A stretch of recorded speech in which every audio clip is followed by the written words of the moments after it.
అదేవిధంగా ఇక్కడికి వచ్చిన మరి వివిధ రాజకీయ పార్టీల నాయకులకి ముందుగా 139వ మేడే శుభాకాంక్షలు తెలుపుతున్నాం.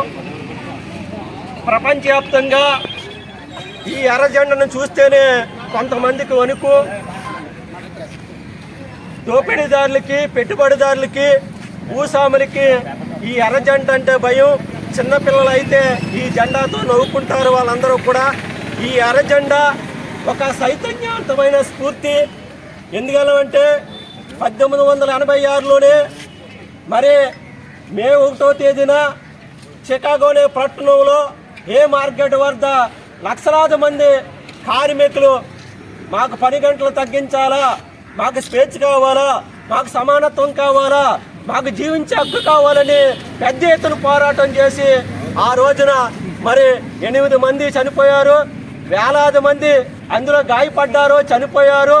అదే కాకుండా ఆ కార్మిక నాయకత్వం నడుపుతున్న, మేడే ఉద్యమాన్ని నడుపుతున్న నాయకుల మీద మరి కుట్రపూర్తిగా కాల్పులు చేశారు. అదేవిధంగా కొంతమందిని ఉరి తీశారు. అనేక మంది చిన్నపిల్లలు కూడా చనిపోయారు ఆ ఉద్యమంలో.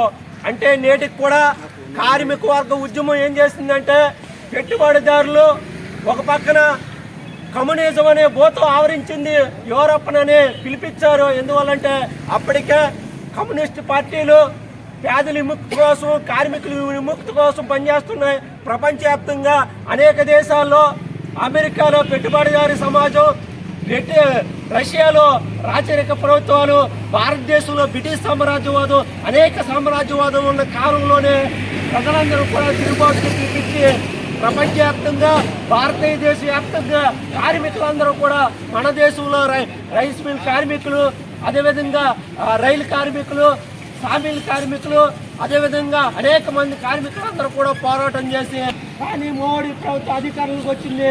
ఈ మోడీ ప్రభుత్వం ఎలా ఉందో అదేవిధంగా ప్రపంచవ్యాప్తంగా మరి ఈ రోజున ట్రంప్ అధికారులు వచ్చాడు, ఆడో పాటిస్టు, ఆ పాటిస్ట్ పాలనే ఈ మోడీ కొనసాగిస్తున్నాడు. ఈ రోజున మోడీ ప్రభుత్వం కార్మిక చట్టాలని 44 కార్మిక చట్టాలను 4 కోట్లుగా మార్చింది.